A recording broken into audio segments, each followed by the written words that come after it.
만나고 싶은 스님이나 제가자를 초대하는 단박 인터뷰 순서입니다.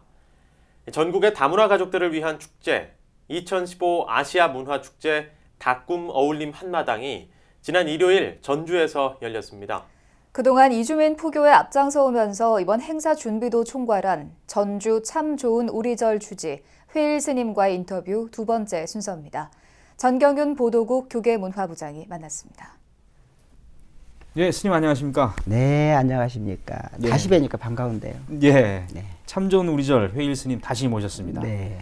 이 아시아 문화 축제 얘기를 하셨지 않습니까? 네, 네, 그래서 네. 이제 그 다문화 어울림 한마당 네, 행사에 네. 대해서 소개를 쭉 하셨는데 이번 행사를 통해서 좀 뭐 기대 효과라고 할까요? 뭔가를 얻을 수 있다 이렇게 보시는지요? 사실 정단이 최근에 들어서 많은 일들을 하고 있는 건 사실이고 많이 변해 왔고요. 그런 만큼 기대도 크고 그런 만큼 요구도 또 클 거라고 생각을 하는데 170만입니다. 이제 외국인이요. 그런데 여기에 대한 전문적인 포교에 대한 그 마인드도 없고 조직도 없고 사실은 부서도 없습니다. 총무원 내에 안타까운 것이죠. 예. 다만 이렇게 마주업이라든가 이런 민간단체를 네. 좀 지원하는 형태에 예. 있는데 이것으로는 이제 부족하다. 그래서 전문 인력을 좀 양성하고 또 체계적이고 조직적으로 해야 된다라고 하는 것을 이번 기회에 보여줘야 된다. 보여진다. 라는 것이 제 생각이고 그래서 우리가 이제 마주업 회원 내부에서도 사실은 패배 의식이 좀 있습니다. 해도 한계가 해도 있다. 한계가 있다. 뭐 이런 것들인데 좀 많이 지칠 때거든요. 그리고 지쳐 있고 이런 상황에서 제가 우리 그러지 말고 뭔가 전환점을 갖자. 그렇죠. 내가 화끈하게 뭔가 좀 보여줄 테니까 이번 계기로 해서 우리가 의기투합을 하고 또 정단은 좀 이렇게 보면서 이렇게 민간단체에서 힘들게 어렵게 단일 사찰에서 해내니 못한다고만 하지 말고 관심 갖고 어떻게 우리가 지원할 것인지 이렇게 좀 적극적인 어떤 자세를 취해줬으면 하는 간절한 바람 안에서 이제 정단에게 바라는 바가 있고요. 스님이 그 사단법인 착한 법들 네. 대표이사를 맡고 계신데 착한 법들은 여기 이주민 사업을 주로 하는 겁니까? 네, 이주민 사업. 주로 그동안 어떤 활동을 해오셨어요? 굉장히 많은데요. 시간이 짧죠. 그냥 뭐 포괄적으로 얘기해 주시죠. 포괄적으로 얘기하겠습니다. 가장 중요한 것은 이주 여성들이 한국에 정착하는데 기본적인 도움을 줄 수 있는 것들. 이제 언어가 있어야 되겠죠. 언어 교육이 있고요. 그 다음에 관공서를 이용하는 방법들을 모르잖아요. 그런 것들이라던가 그리고 또 이제 무엇보다 취업 교육이 가장 중요합니다. 그래서 취업해서 경제적인 자립을 할 수 있게끔 하는. 그래서 그 안에서 컴퓨터 교육, 바느질 교육, 무슨 뭐 음식 만드는 거, 음식 그렇죠. 강사 자격증을 만드는 거, 예. 기타 등등 뭐 많고요. 그 다음에 한국 문화를 이해하는 것들이 매우 중요합니다. 그래가지고 전통 문화를 이해하는 그런 교육들 이런 것들은 사찰에 가가지고 사찰을 접하고 역사를 한다든가 아니면은 우리 악기들이라든가 이런 걸 체험할 수 있는 기회를 갖는다든가 뭐 다양한 프로그램들이 있고요.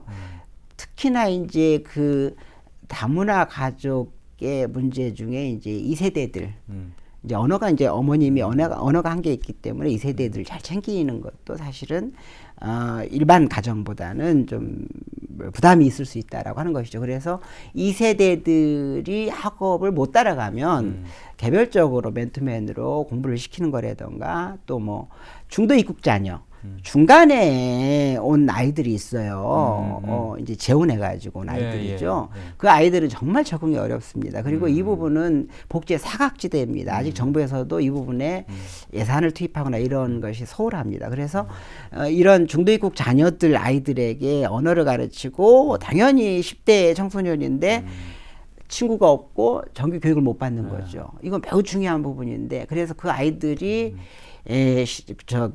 한국 사회에 적응할 수 있는 모든 노력들을 지원하고 있다라고 보시면 되겠는데요. 네. 스님이 그 전북 지역 베트남 불자의 창립에 이제 관여를 하셨잖아요. 네, 네. 사실은 그 불교 국가에서 온 이주민들이 여기 와서 불교를 자주 접하지 못하면서 개종하는 경우가 많다고요? 네, 네. 아, 그런 걸 많이 보셨습니까? 좀 안타까운 현실인데요. 네. 개종을 할 수밖에 없습니다. 그들은 뭐라고 할 수 없어요. 왜냐하면 한국 사회에 적응한다는 것은 매우 어렵습니다. 언어도 문화도 피부색도 다르고 보이거나 보이지 않거나 차별이 있고요. 그래서 심리적으로 상당히 불안하고 뭔가 의지처가 필요한 것이죠. 그런데 불교가 의지처가 되기가 매우 어렵다라는 것이 현실입니다. 그래서 그들은 어머니 본인의 나라가 불교 국가이면서도 여기에서 마음의 위안을 찾을 수가 없으니 시부모가 또 이웃이 예. 여기로 와봐라 해서 개종을 하는 경우들이 다수가 있고 저는 그걸 충분히 이해를 합니다.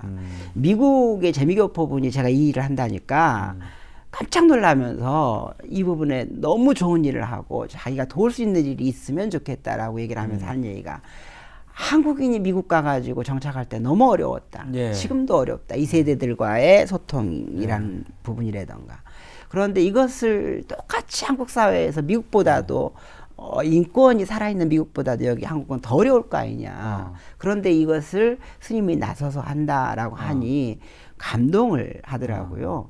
이처럼 이 분명한 사실은 종교 개종을 하는 것은 사실은 어떻게 보면은 지금 현실적으로 당연한 부분이고, 그 다음에 또 한 가지는 또 현실 안에서 타종교가 워낙에 적극적으로 돕습니다. 예, 언어를 뭐 익히는데 돕고요. 무슨 뭐 기타 등등의 여러 가지 어려운 일만 있으면은 집사님, 장로님이 적극적으로 나서니 목사님 적극적으로 나서가지고 같이 하고요. 그런데 우리 이제 한국 불교는 거기에 상당히 소홀한 부분이 있지 않았습니까? 그러면 개종을 하는 것이죠. 이것을 막는 방법은 그들과 같이 하려는 노력. 이것만 보여지면 금방 돌아옵니다. 금방 돌아옵니까? 금방 돌아옵니다. 아주 분명합니다. 예. 자, 앞으로도 스님이 그 많은 활동을 통해서 한국 불교가 더욱더 알찬 불교, 그리고 이제 사회에 이바지하는 불교 이렇게 될 수 있었으면 참 좋겠습니다. 네, 저도. 예, 알겠습니다.